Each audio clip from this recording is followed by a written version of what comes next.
오늘은 추수감사 주일입니다. 추수감사 주일. 그래서 추수감사 하는 건데, 그 추수와 감사 중에 어느 곳에 방점이 찍혀 있는 걸까요?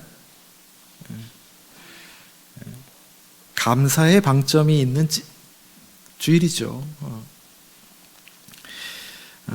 그러나 낮은동산교회가 처음 맞이하는 추수감사 주일인데, 우리가 오늘 진정한 감사를 하기 위해서 하나님이 우리에게 무엇을 추수하게 해주셨나를 돌아보는 것이 더 의미가 있을 것 같습니다. 우리 각자가 조용히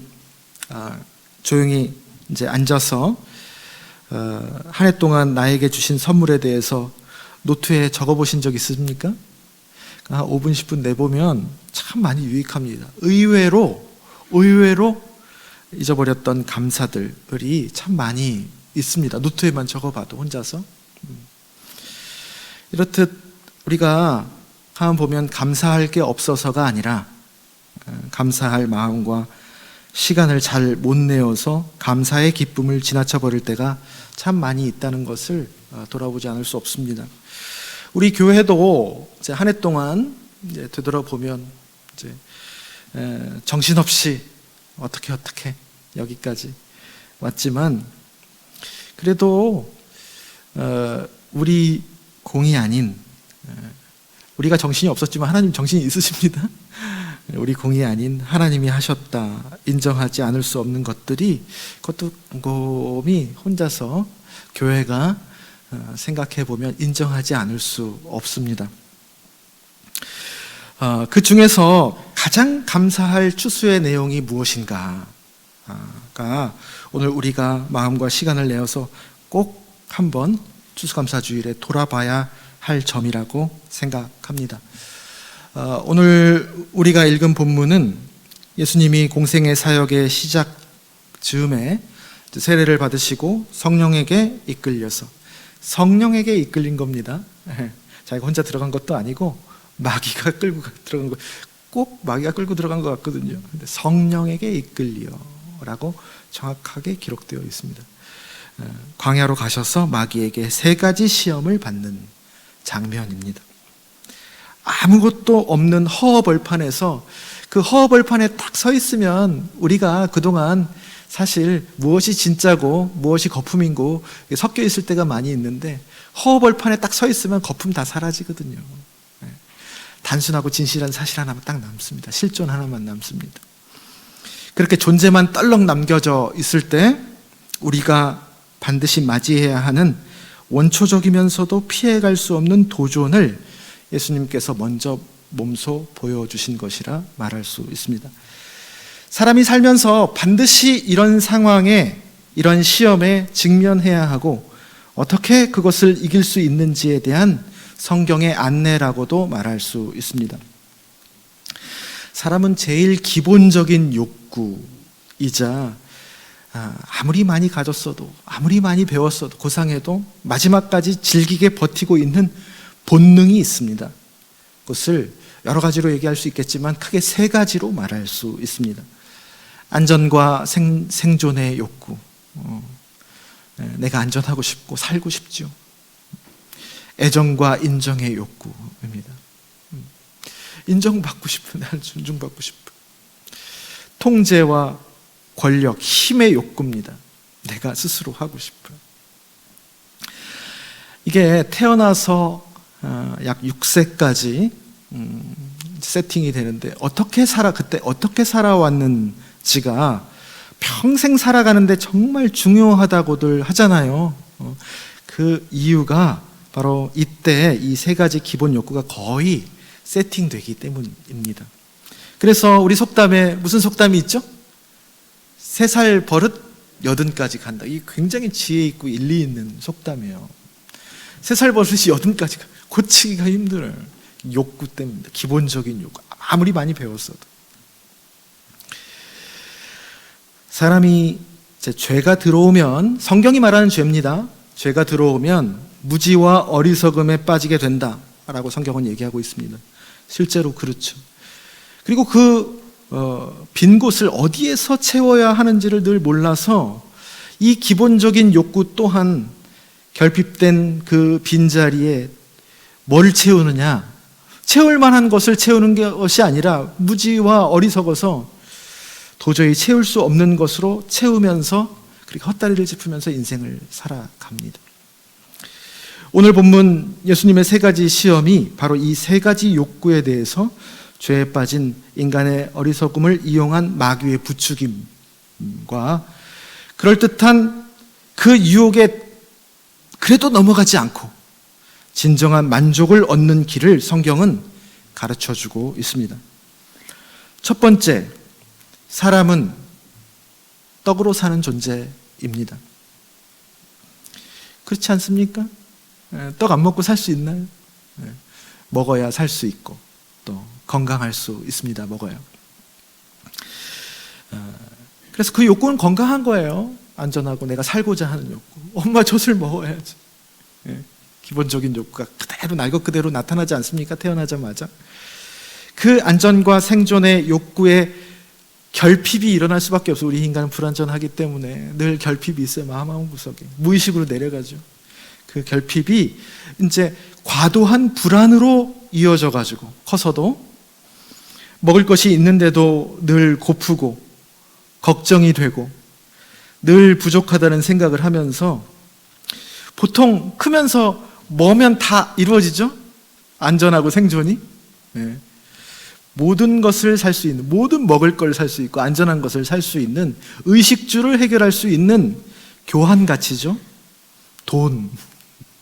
그 말도 많고 탈도 많은 돈. 돈에 집착을 하게 됩니다. 살기 위해서 그런 거예요. 안전하기 위해서 그런 거예요.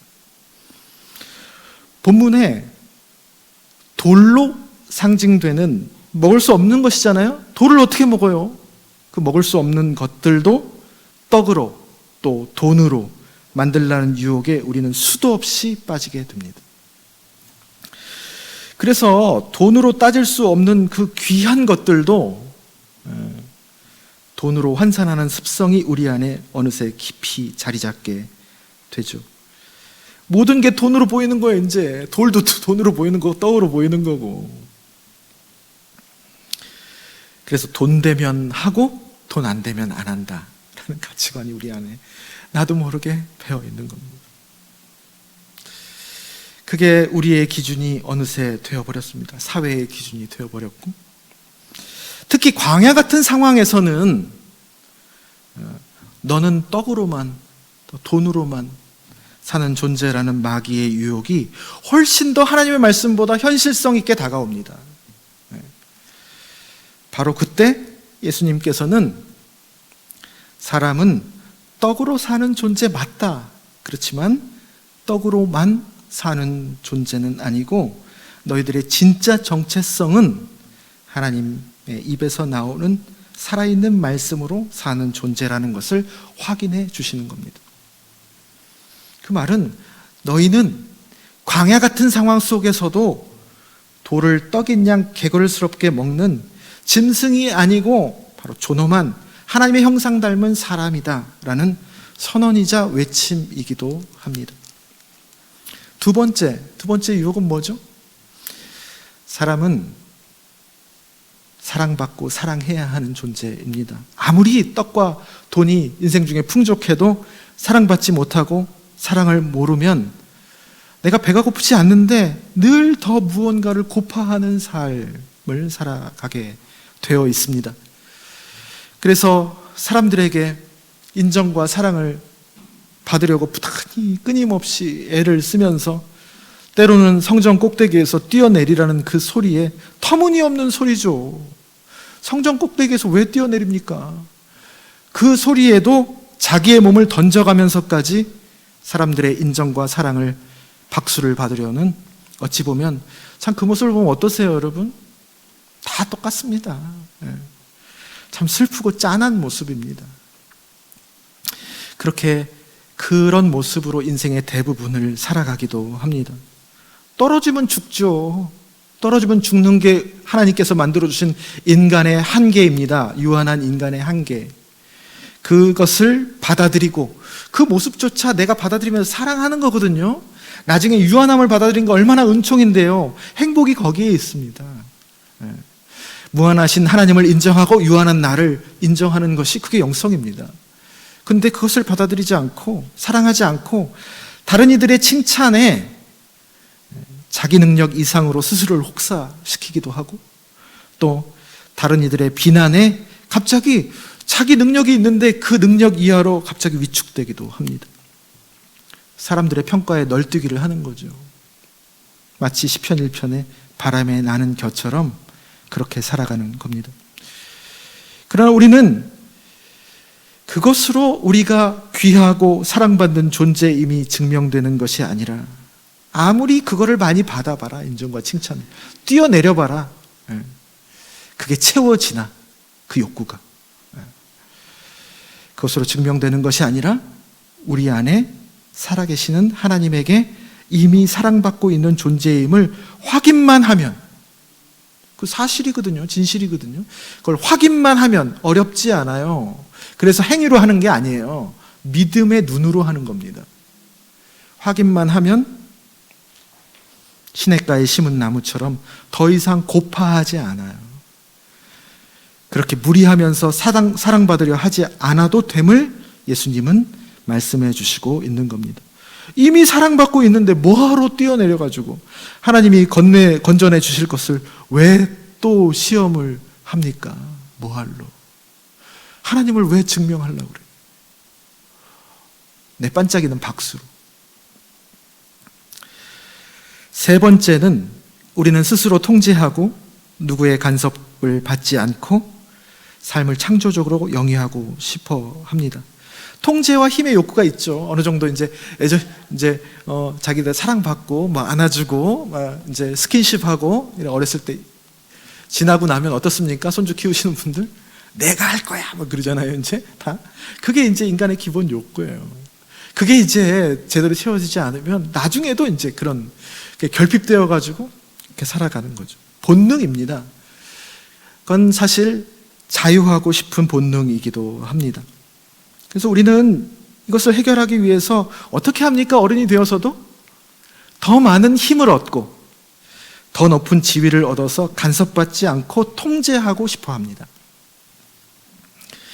우리는 그런데 어떻습니까? 더불어 살아가는 존재잖아요. 혼자 살아갈 수 없어요. 더불어 살아가는 존재이기 때문에 다른 사람과의 관계에서 100% 자유할 수 없습니다. 그건 현실이에요. 그리고 온전히 간섭당하기 싫죠. 근데 온전히 간섭에서 벗어날 수도 없습니다. 사적인 부분에서는 최대한 자유를 보장하는 것이 그게 건강한 사회죠. 그걸 보장해 주는 겁니다. 그걸 기본권으로 우리나라 헌법에서도 보장하고 있는 것이고. 근데 더불어 살아가야 되잖아요. 더불어 살아가야 되는 공적인 부분, 그걸 공적이다라고 얘기합니다. 더불어 살아가는 공간이에요. 그 공간에서는 뭐를 위해서? 공동선을 위해서. 힘들게 하는 게 아니고 공동선을 위해서 통제하고 간섭받는 필요 최소한의 권력관계가 존재하는 것은 인간이 더불어 살아가면서 자연스럽고 정상이라고 할 수 있습니다. 그런데 이것도 도를 넘어가지고 모든 부분에서 끊임없이 무한정 자유롭고 싶고 내 마음대로 하고 싶은 욕구에 점점 복종하게 되면 주객이 전도됩니다. 점점 복종하게 되면 어떻게 됩니까? 자기의 영혼을 팔아서 마귀에게 절을 하면서까지라도 할 수만 있다면 세상 모든 것을 자신의 발 아래 두고 싶어 합니다. 끊임없이. 얼마나 많은 절대 권력들이 역사에서 보면 이 유혹에 빠져서 스스로 신으로까지, 인간인데 신으로까지 올라가려고 하는 거예요. 이 욕구 때문에. 그래도 만족이 없어. 채워지지가 않거든. 그렇게 올리려고 해서 그래서 자신이 꼭 마귀의 수하처럼 사람들을 파멸로 이끌었는지를 우리는 역사를 통해서 잘 알고 있습니다. 그 힘이 그 자신조차도 자유케 못한다는 결과를 우리는 알고 있어요. 옴짝달싹 못하게 만듭니다. 그 사람도. 그렇게 위로 올라가도. 히틀러와 푸틴에게서도 우리는 그것을 똑똑히 지금 눈으로 목도하고 있습니다. 그에 대해서 예수님은 하나님께만 경배하는 것, 보이진 않지만 내 안에 계신 하나님께만 경배하는 것이 높은 자리에서도 자기를 교만으로 이끌지 않고 간섭받을 수 없는 상황에서도 자신의 내면은 한없이 자유로운 한 사람이 천을 쫓는 진정한 힘임을 알려주고 계십니다. 예수를 따랐던 사도 바울도 말년에 감옥에 갇히지 않습니까? 감옥에 갇힌다는 상황은 뭐예요? 제일 사람이 태어나서 자유를 통제받는 상황이잖아요. 제일 많이 간섭받고 있는 상황이잖아요. 그런데 그때 간섭을 하고 있고 자기보다 힘이 센 간수보다 더. 간수가 뭐예요? 그때 로마 황제, 최고 많이 힘을 가지고 있었던 로마 황제보다 힘으로 말하면 비교할 수 없이 미약했지만 사도 바울의 삶은 어떻습니까? 자유롭고 기쁜 삶, 한없이 힘 있는 삶을 살 수 있음을 성경을 통해서 우리에게 보여주고 있는 겁니다. 오늘 이 세 가지 시험은 인간이 살아온 과정에 따라서 물론 우리가 어느 정도의 차이는 있습니다. 근데 누구나 반드시 가지고 있을 수밖에 없는 그런 본능적인 결핍들이 다 있어요. 그 의미에서 인간들은 다 죄인이라고 말하는 겁니다. 인간은 다 환자예요. 아파요. 죄인이라는 게 나쁘다는 얘기가 아니고 다 아픈 존재들이에요. 결핍을 가지고 있는 존재들이에요. 그 본능적인 결핍을 채우는 열쇠가 어디에 있다? 돈과 인정, 명예, 권력에 절대 있지 않음을 오늘 세 가지 시험 사건은 일깨워주고 있습니다. 우리는 신앙생활을 하면서 진정한 추수를 생각하잖아요. 진정한 추수를 생각할 때 뭘 생각합니까? 돈이나 재산 같은 내 소유를 얼마나 많게 해주셨는지, 또 얼마나 내가 사람들의 인정과 인기를 얻는 존재가 되었는지, 비포와 애프터, 내가 얼마나 높은 자리로 승진을 했고 내가 통제할 수 있는 영역이 많아졌는지를 제일 중요하게 생각할 때가 있습니다. 중요하지만 제일 중요한 건 아니에요. 근데 그거를 제일 중요하다고 생각할 때가 추수감사를 생각할 때도 참 많이 있다는 것을 부인할 수 없습니다. 그도 그럴 것이 오늘 본문을 잘 보면 마귀가 유혹할 때 어떤 얘기를 살짝 끼워 넣습니까? 네가 하나님의 아들이거든 이라는 말을 교묘하게 붙입니다. 사람의 기본적인 욕구를 건드릴 뿐만이 아니라 신앙인의 정체성 또한 함께 흔들어 버리는 거예요. 네가 하나님의 자녀라고 한다면 그래도 돈이 많아야지. 사람들이 보기에 하나님의 영광을 나타내려면, 자녀라고 한다면 사람들에게 인기가 있어야지. 두 번째 시험에는 말씀도 인용해요. 이런 말씀이 있지 않느냐. 그러니까 그래야 되지 않느냐. 마귀가 한 얘기입니다. 네 하나님은 죽었나 보다. 네가 신앙생활을 잘 못해서, 기도가 부족해서 지금 아무것도 없는 그런 광야에 있는 거야. 하나님 자녀의 정체성을 얘기하는 거예요. 그걸로. 복과 저주를 얘기하는 겁니다. 그걸로. 하나님과 붙어있고 떨어져 있는 것까지 얘기하는 거예요. 그래서 우리는 쉽게 장사 없습니다. 이 그럴듯한 유혹에 쉽게 넘어가서 예수 믿어서 받은 복 중에 심정적으로 소유가 늘어나고 하는 일이 성공하며 사람들에게 받은 좋은 평판을 최고로 치곤 합니다. 그래서 오늘같이 추수감사주일에 감사의 내용의 주된 부분을 차지하고 있는 것이 바로 그러한 것이라는 것이 솔직한 사실입니다. 근데 사랑하는 낮은동산교회 성도 여러분, 이번 추수감사주일에 여러분 진정한 감사의 이유는 무엇입니까? 그리고 우리 낮은동산교회의 진정한 감사의 내용은 무엇이 되어야 할까요? 물론 우리에게 여러 모양으로 주시는 물질과 사람, 세상의 것들 다 하나님의 귀한 은총들임에는 틀림이 없습니다. 그러나 그게 말 그대로 은총임을 일단 잊지 말아야겠죠. 추수감사주일뿐만이 아니라 시마다 때마다 인생을 되돌아보며 내 것이 하나도 없구나, 욥처럼 그럼에도 불구하고 그 선물들 때문에 여기까지 살아왔음을 지극히 감사해야 할 것은 당연한 일입니다. 그 기본입니다, 여러분.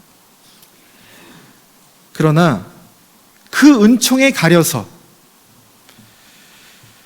간과하기 쉬운 것이 있습니다. 그보다 더 귀한 선물, 너무 깊이 있어서, 너무 귀해서, 너무 바탕색 같고 꼭 토목공사 같아가지고 웬만큼 잠잠히 돌아보지 않고는 그 실체가 드러나지 않는 것. 그게 뭡니까, 여러분? 그게 하나님이에요, 하나님.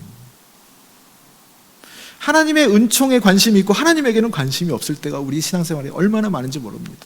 예배할 때, 기도할 때. 예배는 우리의 마음을 위로하기 위해서 예배드리는 게 아닙니다. 누구 때문에 하는 거예요?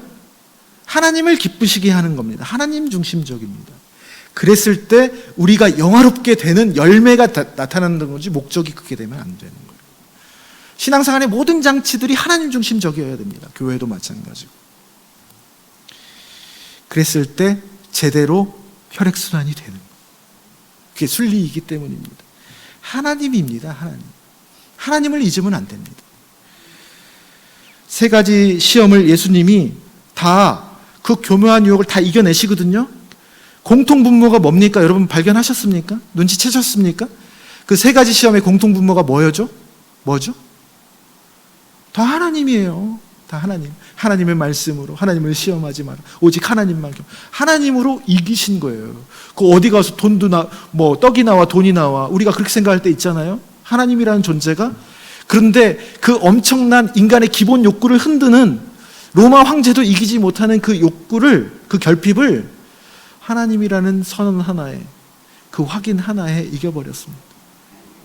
그게 신앙의 비밀이에요, 여러분. 신앙은 엄청난 힘입니다. 실제 힘이에요, 인생을 이끌어가는. 진정한 감사는 그래서 여러분, 하나님을 감사해야 하는 것입니다. 하나님이 우리의 예배 부름 때 말씀처럼 우리의 진정한 기업이시고 우리의 요새이시고 하나님이 우리의 안전이시고 하나님이 우리의 생명이시며 하나님이 우리의 또한 사랑이 되십니다. 그리고 하나님이 우리의 진정한 힘이고 자유임을 이날만큼은 다른 어떤 때보다도 더 깊고 순도 높게 진실하게 고백해야 할 것입니다.